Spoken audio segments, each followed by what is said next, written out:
Very good Wednesday afternoon on this another week, and hope that your week is going well so far.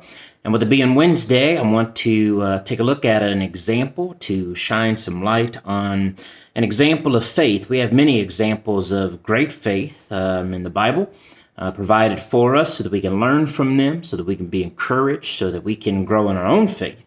And we see throughout the Old Testament and the New Testament many examples of men and women of faith who stood up for God, even in the face of great danger, even at the risk of their own lives. We know that many did die for their faith. Many were also delivered by God from the dangers they faced by standing for their faith and love for God. And I want to go to the Old Testament today to an example of three young men who really show their great faith to God no matter the circumstances, no matter their fate. And that is of the example of Hananiah, Mishael, and Azariah. You may know them or recognize them more readily as Shadrach, Meshach, and Abednego. This is in the book of Daniel, in Daniel chapter 3. That in the days of Daniel and these three, Hananiah, Mishael, and Azariah, that as they were taken into captivity into Babylon, and then they were forced into service, and their names were changed, and all that good stuff. And then, their God is prospering them in the land of Babylon while they are in captivity, as they begin to work for the king, work for the government, and all that. But there's a time there in Daniel chapter 3. I'm not going to read the whole thing. If you would like to read more up on it, you can there in Daniel chapter 3.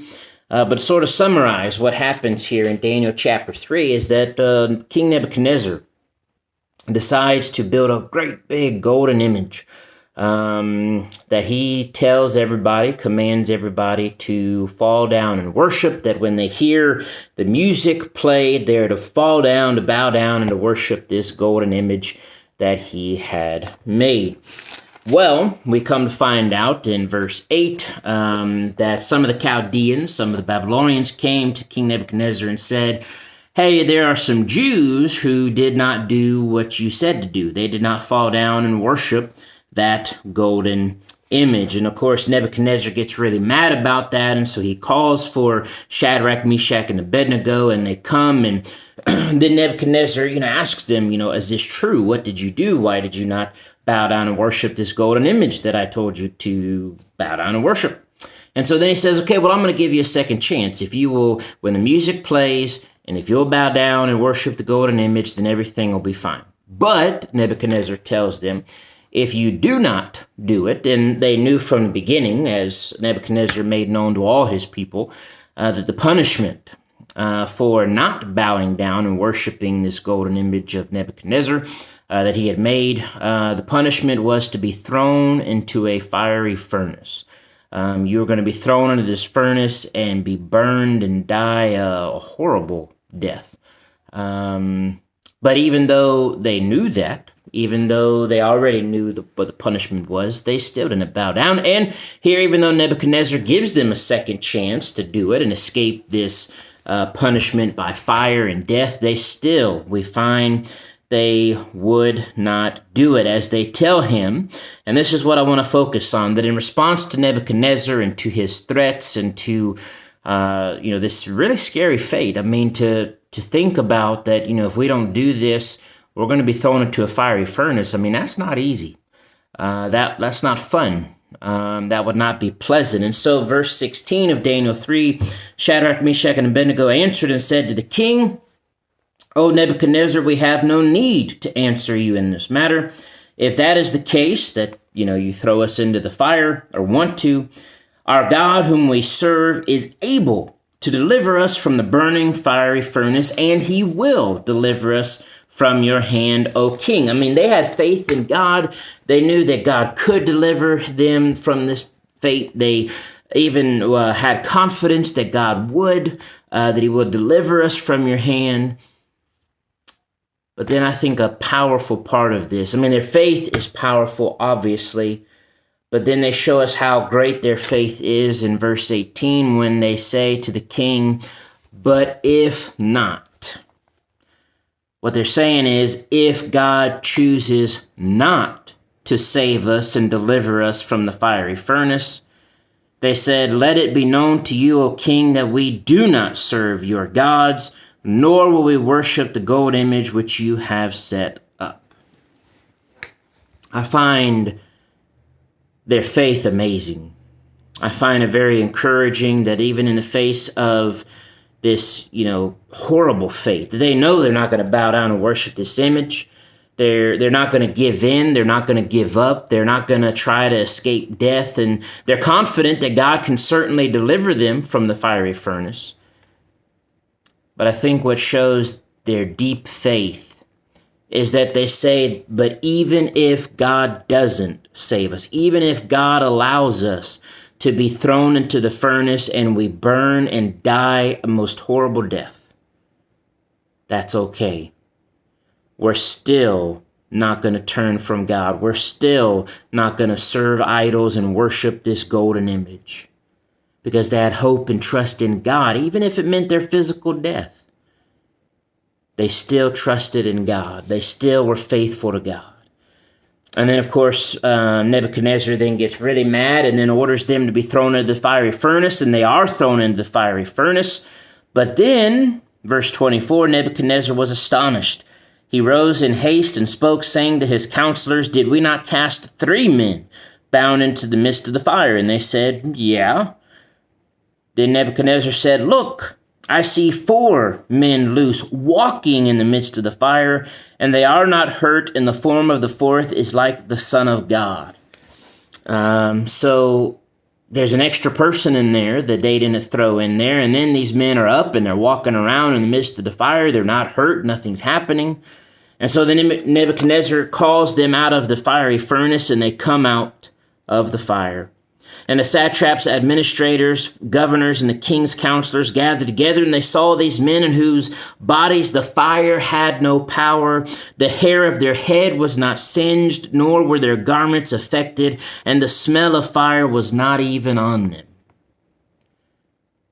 That's amazing. They're thrown into this burning, fiery furnace. They're not touched by the fire. They don't even smell like fire. And if you've ever been around a campfire, all you got to do is sit around a fire and you're going to smell like fire.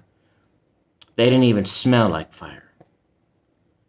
So Nebuchadnezzar then acknowledges God and says, "Blessed be the God of Shadrach, Meshach, and Abednego, who sent his angel and delivered his servants who trusted in him, and they have frustrated the king's word and yielded their bodies that they should not serve nor worship any god except their own God." And then he made a decree about their God. In verse 29, "Therefore I make a decree that any people, nation, or language, or speaks anything amiss against the God of Shadrach, Meshach, and Abednego shall be cut in pieces, and their houses made an ash heap, because there is no other God who can deliver like this." And then they were promoted.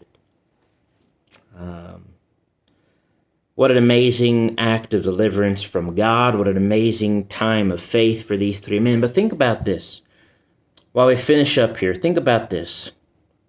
What if the story didn't turn out this way? What if God did allow Shadrach, Meshach, and Abednego, or Hananiah, or Mishael and Azariah? What if God did allow them to die in that fire for not bowing down to that golden image? Well, the outcome obviously would be sad, or sad, but it wouldn't change their example of faith. The example of their faith would remain the same. Even though God did choose to deliver them and make a point and use them to make a point to Nebuchadnezzar and the others, if God didn't, as they said, even if God doesn't save us or deliver us from this fiery furnace, they said, that's okay. We're still going to be faithful to God. And so even if they would have died here in Daniel chapter 3, it would have been an amazing example to us of great faith and love for God, that they weren't willing to disobey God or be unfaithful to God, even if it meant their death. And we know there are other examples. There are plenty of people who, because of their faith, died and were mistreated, but they didn't give up. It's a lesson to us today that when we face sin or we face threats of persecution or whatever the case may be, may our faith be strong and constant, like Hananiah, Mishael, and Azariah. These three young men who were willing to yield their bodies. They were willing to serve and be faithful to God unto death. May we be willing to do the same. May we fight against sin with that same passion. May we fight against the persecutions of this world with that same zeal and faith. Stand strong like they did, no matter the cost, knowing that our reward is great in heaven, to be with God forever in eternity, and it is worth it no matter what. Look on this, think of their faith. Let's examine ourselves and make sure our faith is where it needs to be. Let's grow in our faith.